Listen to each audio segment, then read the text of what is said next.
Everyone has a different story about the मनी.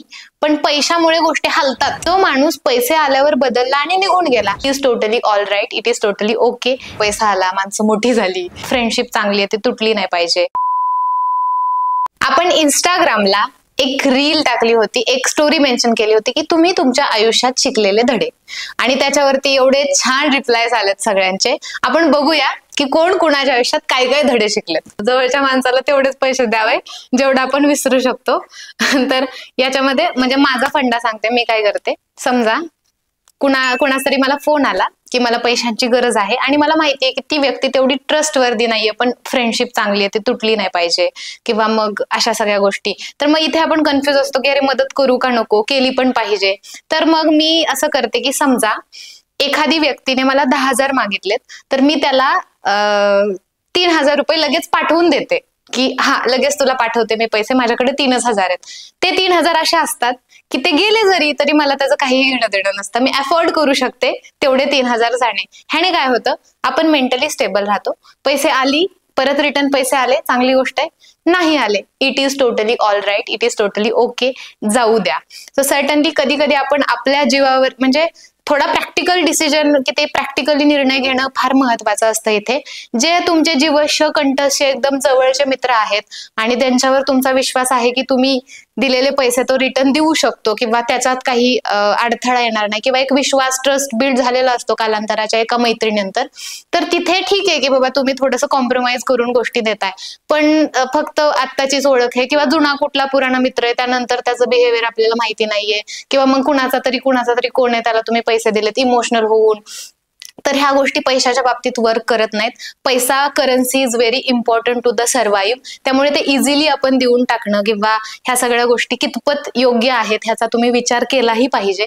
आणि जेवढं तुम्हाला सहन होतंय, मला फार आवडलं हे, जेवढं सहन होतंय तुम्हाला गेलेलं तेवढं तुम्ही आरामात देऊन टाका. Then you will feel the peace within. नाहीतर कितीतरी लोक आहेत ना की ज्यांच्यावर कर्ज झाले, कोणाला तरी पैसे, आपलेच पैसे मागायलाही आपल्याला लाज वाटते. आणखी ही एक मोठी गोष्ट, तुम्ही पैसे दिलेत, तुम्ही मदत केली आणि तुम्हीच फोन करायला लाजता. तर ह्याच्यामध्ये पण तुम्हाला खूप तो एक कॉन्फिडंट पाहिजे की बाबा माझे पैसे आहेत, मला रिटर्न कर. आणि ते मागण्याची पद्धत, त्या सगळ्या गोष्टी खूप इम्पॉर्टंट आहे लाईफमध्ये शिकणं. So this is very important धडा की तुमचे पैसे तुम्ही जपून वापरा, जपून द्या, आणि दिले असतील तरी व्यवस्थित मागून पण रिटर्न घ्या, कारण ते तुमचे आहेत. So it is important.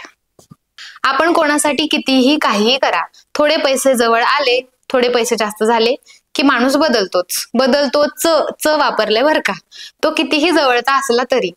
बऱ्यापैकी अजून पण एक मला प्रश्न आला होता पैशाच्या बाबतीतच, की लाईफमध्ये पैसा आल्यानंतर माणसं बदलतात, किंवा मोठी झाली, पैसा आला, माणसं मोठी झाली, असं झालं की मग माणसांचा बिहेवियर चेंज होतो.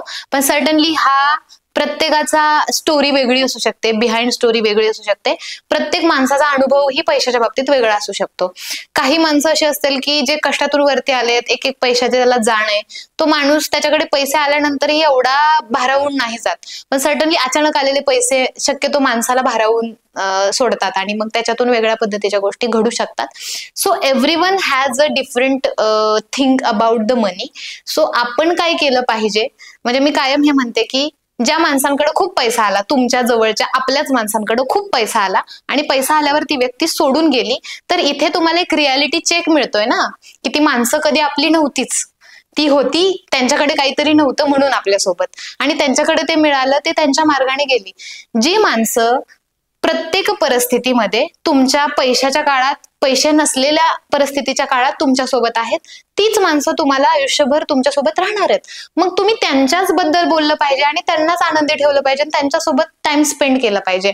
जो माणूस पैसे आल्यावर बदलला आणि निघून गेला, त्याला त्याच्या मार्गाने जाऊ द्या, ही चांगली गोष्ट आहे. तो थांबला जरी ना तरी तुम्हाला इरिटेट करणारे, कन्फ्यूज करणारे, तुमचा कॉन्फिडन्स कमी करणारे बेटर वे आहे.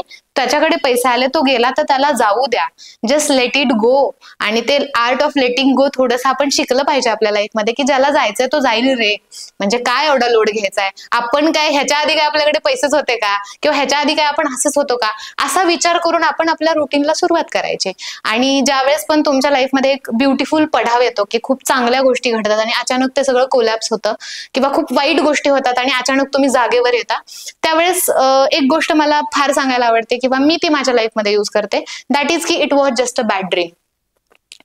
आहे त्याचे ओरखडे असतात आपल्या मनावरती, वाईट वाटतं, सगळं मान्य, पण स्वतःला सांगा की हे एक वाईट स्वप्न होतं आणि ते आता आपण उठलोय झोपेतून आणि आता कामाला लागा. So what ever happening in your life, बाजूला सारायचं, कामाला लागायचं, बाजूला सारायचं, कामाला लागायचं, प्रामाणिकपणे काम करत राहायचं. Everything will be all right then. So certainly जाऊ द्या ना, जाऊ द्या, इट्स ओके. असे असंख्य प्रश्न आपल्याला सतावत असतात, प्रश्न प्रश्न प्रश्न. ह्या प्रश्नातून प्रत्येक प्रश्नासाठी तुम्ही अनुभव घेण्याची, चुका करण्याची आणि गोष्टी खराब करण्याची गरज नाहीये. तर दुसऱ्यांच्या अनुभवातूनही आपण शिकू शकतो खूप चांगल्या पद्धतीने. त्यामुळे सगळे प्रश्न एकमेकांशी शेअर होतात, इथे कुणाचं नाव घेतलं जात नाही.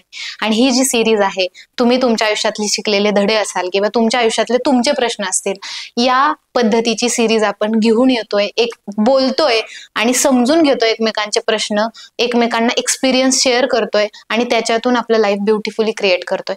जर तुम्हीही क्युरियस असाल, तुमचेही असंख्य प्रश्न असतील, तुमचेही काही धडे शिकलेले तुम्हाला कुणाला तरी सांगायचे असतील, तर कदाचित ही सिरीज तुम्हाला खूप हेल्प करेल. सो आमच्याशी कनेक्ट राहा, आमचा चॅनल सबस्क्राईब करा, बेल आयकॉन क्लिक करा आणि विल बी टुगेदर.